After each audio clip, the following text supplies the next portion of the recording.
Hey guys, మీ అందరి కోసం నేనైతే ఒక కొత్త వంటకంతో ముందుకు వచ్చేసాను. కీమా ముట్టీలు.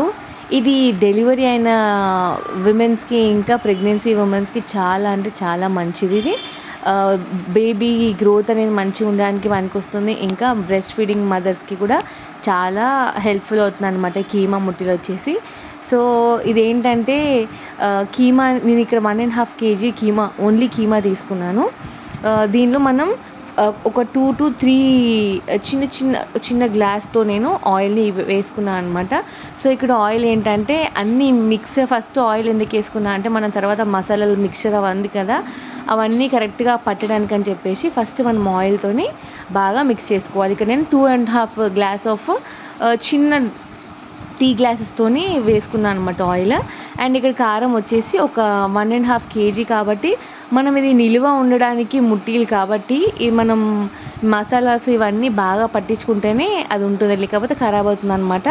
సో ఇక్కడ నేను 9 tablespoons ఆఫ్ కారం, ఇంకా 2 tablespoons కానీ 1.5 tablespoon ఆఫ్ సాల్ట్ని వేసుకున్నాను అనమాట.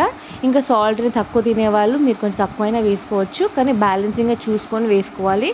ఎందుకంటే మళ్ళీ ఇది ఏదైనా తక్కువ ఉన్నా కానీ ఖరాబ్ అవుతుంది కాబట్టి. అండ్ ఇక్కడ నేను ఫ్రెష్లీ మిక్స్డ్ అల్లం వెల్లిపాయ పేస్ట్ 3 or 3.5 tablespoons ఆఫ్ అల్లం వెల్లిపాయ పేస్ట్ వేసుకున్నాను.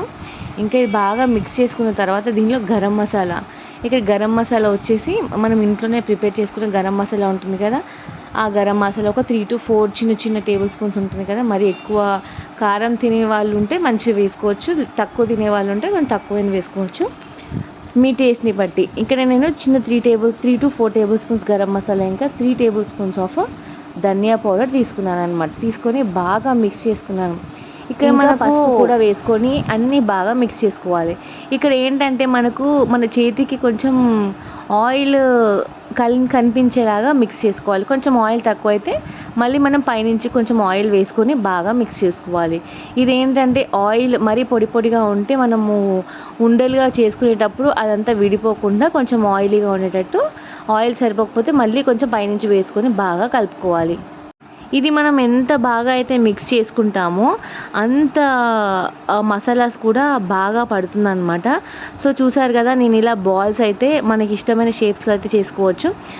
సో ఇక్కడ నేను ఇంకా బాల్స్ చేసుకున్న తర్వాత దీన్ని వచ్చేసి నేను మన ఇడ్లీ పాత్ర ఉంటుంది కదా, ఇడ్లీ దాంట్లో మొత్తం ఇవన్నీ పెట్టేసి లో ఫ్లేమ్లో ఒక 10 to 15 minutes వరకు మంచిగా మనం ఇడ్లీ ఎలా అయితే బాయిల్ చేసుకుంటామో ఇది కూడా అలా బాయిల్ చేసుకోవాలన్నమాట.